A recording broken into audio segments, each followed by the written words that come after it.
Engagers, this is Professor Game, where we interview successful practitioners of games, gamification, and game thinking who bring us the best of their experiences to get ideas, insights, and inspiration to help us in the process of using games and gamification in our daily lives, for example, to learn what we are teaching. And I am Rob Alvarez. I work at Ironhack, teach at IE Business School University, and so much more, and host this podcast.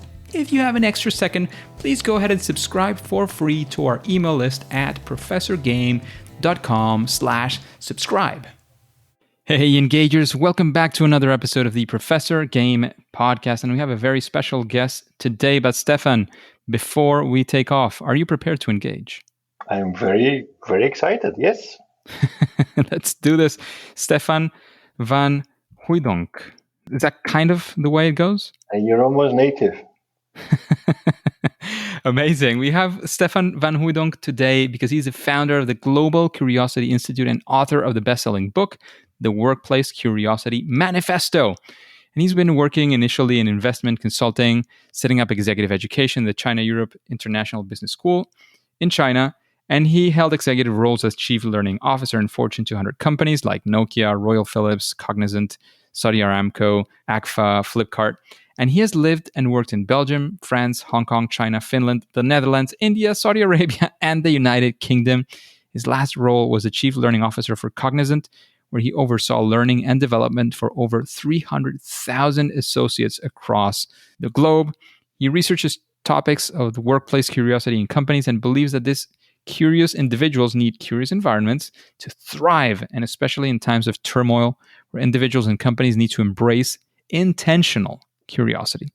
He has been helped by a number of diagnostics that he designed for creating insights into what drives and enables or prevents individuals and organizations to show up curiously.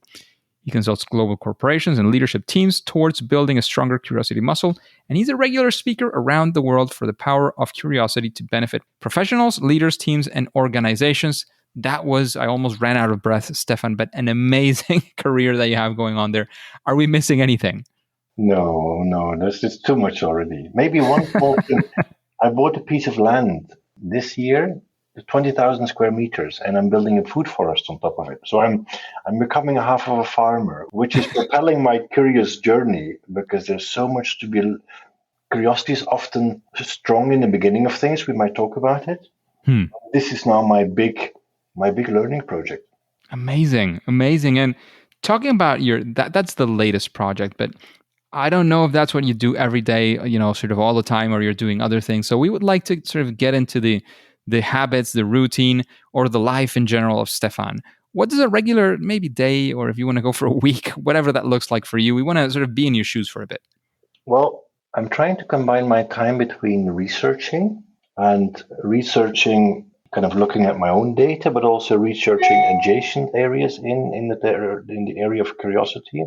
There's so much to be learned.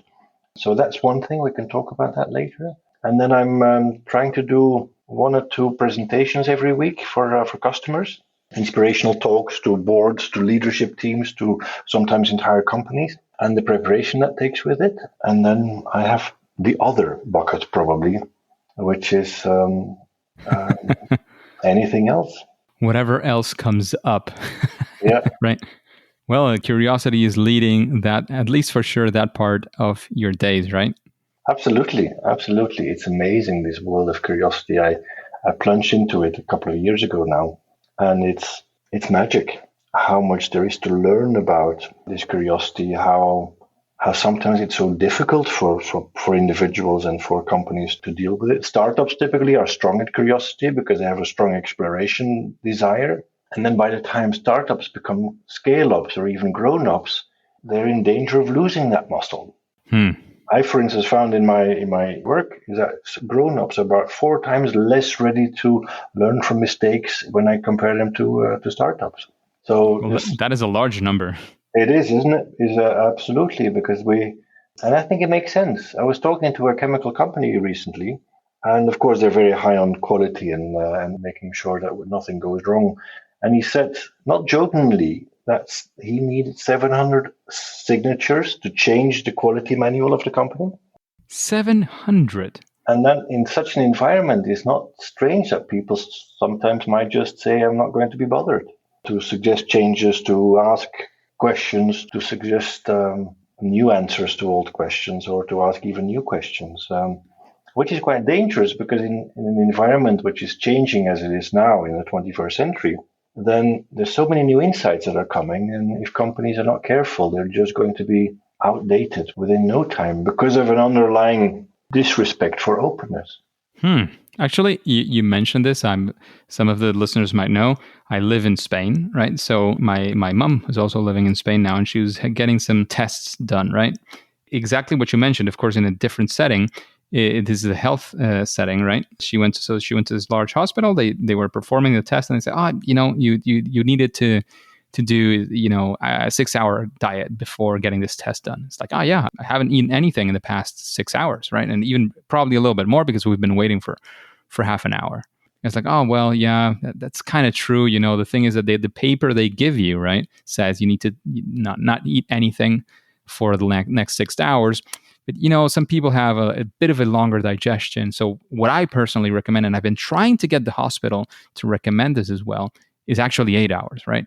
And bear in mind, this is a public hospital, right? So the resources there, you're not actually paying for the test. You are paying with taxes and so on, but not directly, right? And they have to repeat the test because, the stomach was still full. Well, not full, but still had, some residues and so on. So they had to repeat the test. And all because, it is so hard. The guy apparently, and I believe this doctor, what he was saying, well, I've been trying to do this for months, maybe years, trying to change this 6-hour thing that says here for 8 hours, be a little bit more restrictive, but to make sure that we don't have to repeat the tests. And let's say it's just, 10%, 1% of the people who have this, you have to repeat those tests again. You're losing money just for not changing a word, right, into something that you're printing out to all your patients. Well, yeah, you see, this staying with the status quo is sometimes much more powerful than the opposite. And it's not even change, right? It's just, making sure that things go according to the standards that they're expecting. But anyways, we're diverging into sort of health and not necessarily curiosity related issues. So Stefan, we would like to get into a story of one of those times where, you were using curiosity to, it's from what we understand, you're basically, one of your focuses is a learning area, right? So maybe you were using curiosity for some learning project, right? And things didn't go as expected, didn't go as planned. And, you had what we like to call every now and then a first attempt at learning or a fail, right? One of those things that, things didn't go exactly right. But of course, eventually you either fixed it or, got over it and went to something else. We want to be there with you and take some lessons out of that. Well, it's a super question, but you make me think now. And those are the best ones, right? Well, let us park this. I'm sure I'm going to answer the question in a while, but I'm trying to think very carefully about my recent, since I set up the Curiosity Institute, and I think everything has been going quite well. Well, maybe something that there's many things I learned, and probably we need a couple of hours for that. But one dimension that I learned is that curiosity is, because of the conformity and because of other dimension, is an early adopter thing still. I'm doing a lot of work with startups and for leaders in big organizations, grown-ups and scale-up organizations that quote unquote get it immediately because they're highly curious themselves, because they have a certain sense of openness. And then you have everybody else. They generally value the role of curiosity, and they agree that curiosity is linking to innovation and engagement and products, etc. But they're a bit more afraid of changing their culture or allowing me in, or anybody that focuses on curiosity, the few people at least, because they're not an early adopter. And one way for me to go around this was to write a book and to create a mainstream vehicle, and that the Global Curiosity Manifesto, or the Workplace Curiosity Manifesto, which you just mentioned, was one way to go around this. Now it's a big learning, because I spent more than a year writing the book, almost full time. But it was for me a way of getting the right attention for this, and it seems to be working. Because of that, and because of continuous marketing, more and more companies are waking up now to the idea that post-COVID and then into 21st century, maybe we have to start asking different questions, or maybe we have to create a different culture in our organizations, one that allows a certain confident humility on the managers, or that allows more psychological safety, or more divergent thinking, or more tension in the system, and therefore more curiosity. So what would you say, I mean, I see that you were talking about, trying to reach people that are not early adopters, and has been really difficult. So you took an approach of actually writing a book, right? Mm-hmm. How did you get there? Like, did you have some sort of, I don't know, idea storm, or how did that go? Like, how did you get to the conclusion that, at least for your sake, writing the book was the way to go? Well, if you're not an early adopter, then people are typically looking for proof points, or what has the neighbor done, and all kind of confirmations that the investment is not going to be taken in isolation, that whatever I'm doing has some proof points, and this is a safe thing to invest in. Say, curiosity work and consulting on curiosity or so. So a book was really a good way for me to research what other companies were doing, but was a good way to think very carefully about models on how to make it worthwhile. Because when you're writing a book, you have to reflect deeply. And I spoke to lots of people, and I made the knowledge and the research so much richer, I think. And that gives so much more confidence now to other companies than the early adopters to believe in it. And I was very lucky to have somebody who coached me in writing the book. I had started about 3 times in my life writing a book. I always wanted to do this. And then by the time I got to 150 pages or so, I stopped and I shelved it, because I didn't know how to get the book on Amazon, or how to turn it into a book, or what the entire logistics, and how to find a publisher. And I was very lucky to find somebody who actually coached me and helped me in going through this. And that's probably saying that we're always standing on the shoulders of giants, and we always need people to help us. Always standing on the shoulders of giants. I mean, that is part of, I would say at this point, civilization, of human civilization in general, right? There's no way we would be talking if we weren't standing on top of the shoulders of people who invented everything that goes from, building, electricity, internet, computers. There's so many things that are built upon, so we get to the point we were. And even if we were sat down talking and chatting over a cafe, there's commerce, there's, the coffee you're drinking and the way the technology is being used to that, the coffee, where it comes from. So it's also, the technology that took to bring this thing from this side to the other. Like, there's so many things involved. Even, there's some that are like super obvious and straight to the face. And then there's it's like the tip of the iceberg. There's a huge amount of things you're standing upon to actually be able to doing. Usually like 99% of what we're doing is all the time on that. And of course, on top of that is that we build upon and have a conversation like this one, or find out about a curiosity where it leads us, or learn this or do that, right? Absolutely. When this topic comes up, I always like to sort of dive in, because it's easy to forget how different our lives would be if we didn't share information as human beings, right? Like, if you didn't share this information, it would be impossible to be where we are. We'll be so far behind in so many ways. Far behind, or at least living so differently, for sure. It's interesting you mentioned that. In one of my models, I combine, typically when we think about curiosity, we think about worldly curiosity, interested in the world, a child looking at, making sense of the world and engaging with it, or an Einstein studying the physics of the universe. And linking to what you just said, I've added 2 dimensions. One is empathic curiosity, interested in others, in ideas of others, and the reactions and the emotions of others, which is very necessary, because nowadays we're not working in isolation. We're not living in isolation. We need other people for language, for our livelihood, for our knowledge. And I've also added a 3rd dimension, which is probably underpinning it all, a self-reflective curiosity, of being curious and inquisitive about who am I as a person, what are my values, what is this life's purpose, why was I born, and what are my superpowers to get me there. So that's maybe leading us a bit too further, but especially the empathic curiosity, was sparked when you mentioned what you just did about so many people creating the good things for us.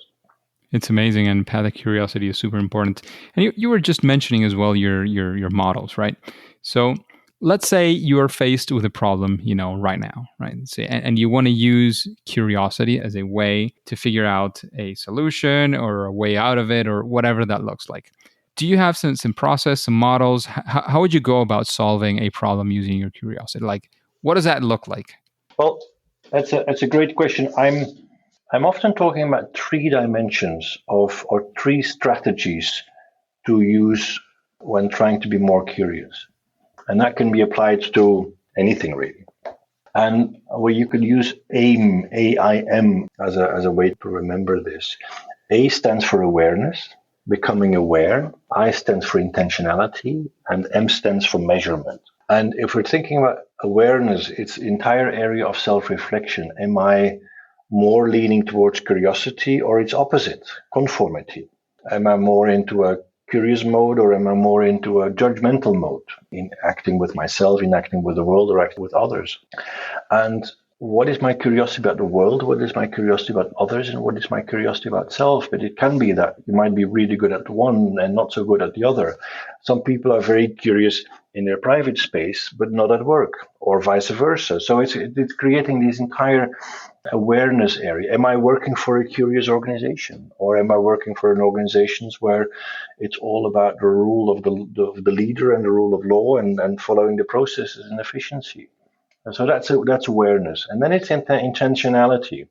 What do I want to do about it? What strategies do I want to use or deploy to get better at a product or myself or so? Because I believe that curiosity is like a muscle that can grow if we do something, if we enable it, or atrophies when we don't.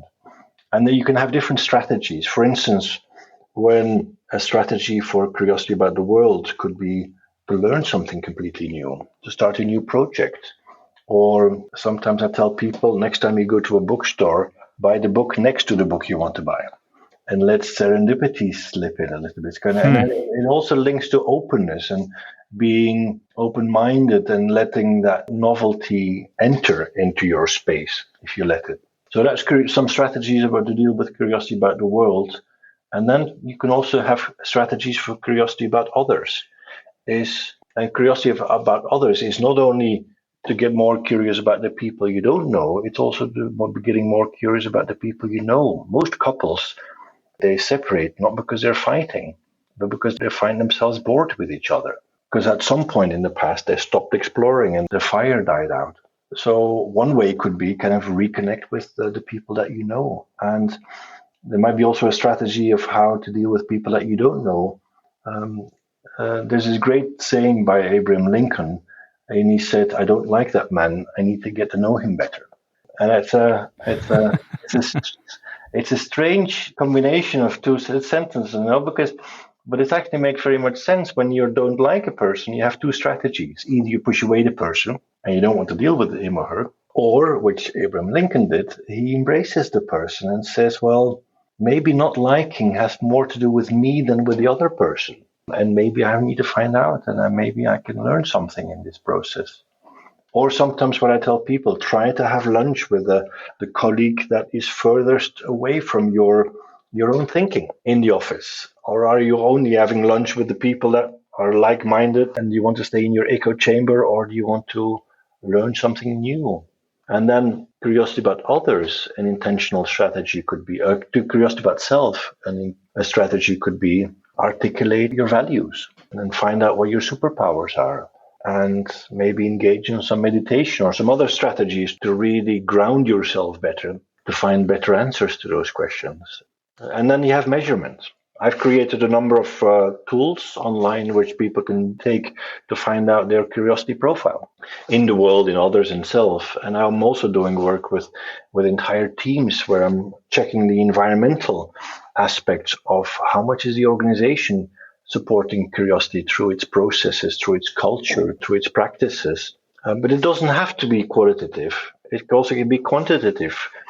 We can also ask our colleagues, our family members, how do I show up?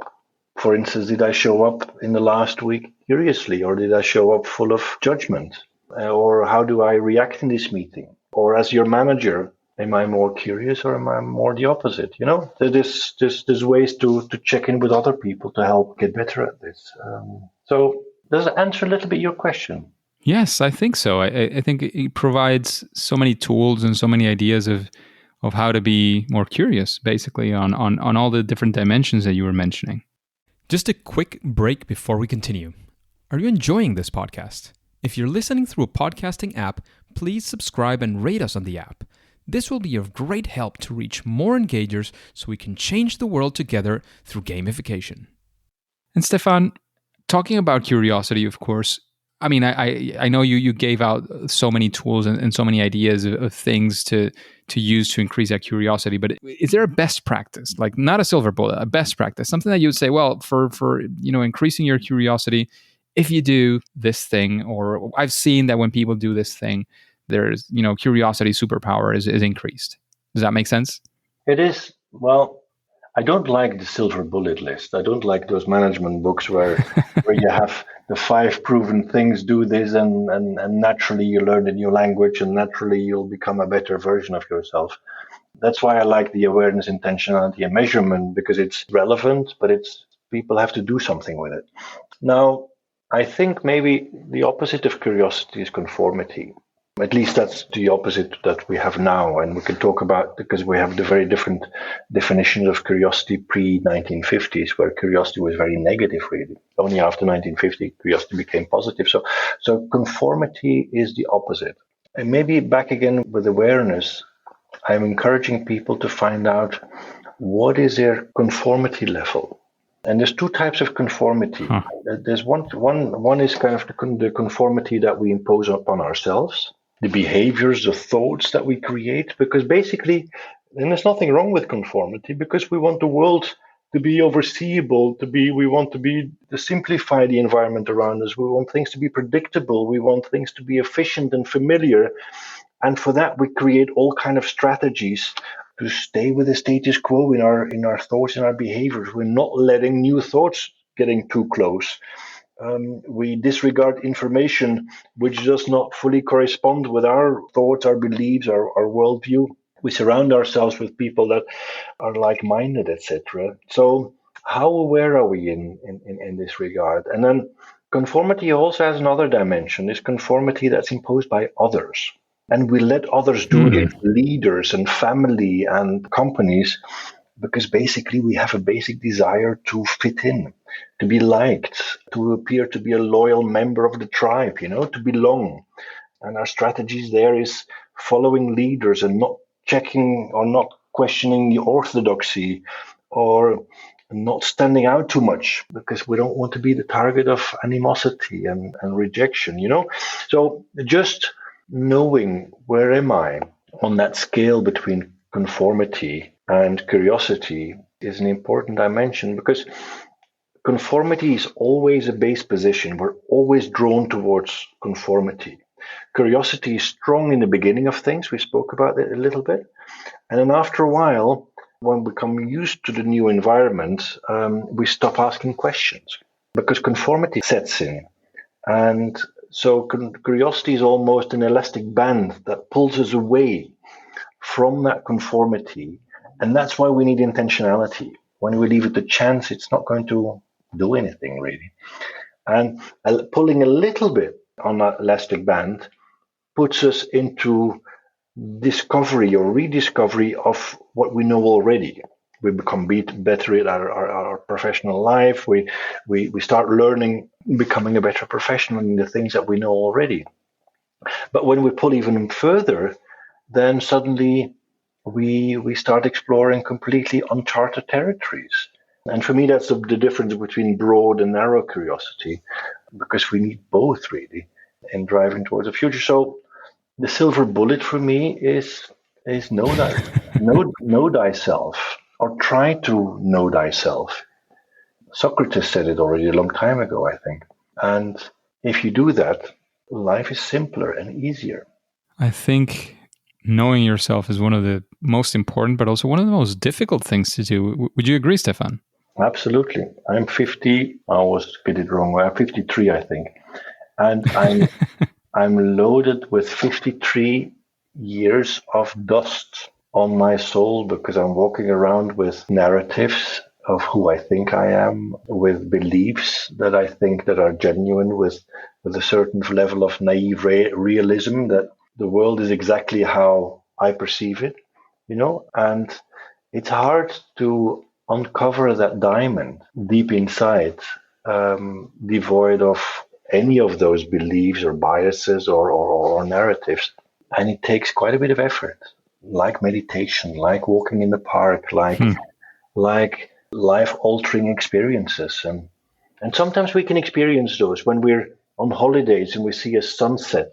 At those kind of milliseconds, we're in touch with ourselves, but then life takes over again. And that also shows that somehow we need space and time to be curious. Because when we're too stressed, a little bit of stress is good, gets us out of our comfort zone. Too much stress is paralyzing. And if we're looking at everybody that's working, I've not met many people that tell me that they're not stressed and they're fully at ease. But that should be an aspiration for leaders, for people themselves, and for organizations. How do I create an environment where people have time to be curious, have time to think, to challenge the status quo, etc.? Amazing. Thanks a lot for all of those insights. I think there's plenty engagers. If you lost anything, definitely the good thing is it is a podcast. It's recorded, so you can go back 10 seconds, 30 seconds, 1 minute, 5 minutes, 10 minutes. No problem. Re-listen to this, finish the episode and listen to it all over again. There's so many insights here. I have so many notes on what is going on, but I would like to continue making further questions before we say it's game over, right? Before we finish the podcast for today. I do have a question that we like to ask guests. And of course, right next to your book, because we know we would all recommend your book.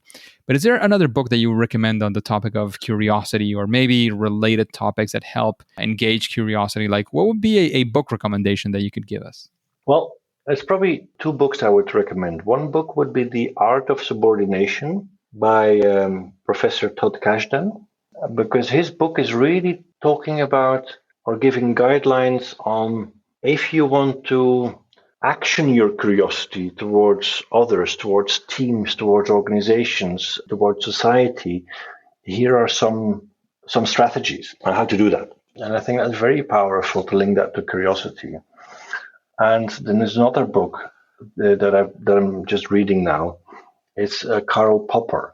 He's a philosopher, and he wrote a book. I'm reading it in Dutch now, so the translation should be The Open Society and Its Enemies. And that's a book about how society, basically it makes me think. And the book and the philosopher is looking for reasons why, what are the differences between open and closed societies? I'm trying to make the link then to open and closed organizations, open and closed people. Huh. So these two books would very recommend. So Todd Kashdan's book, very practical, actionable, and very close to curiosity.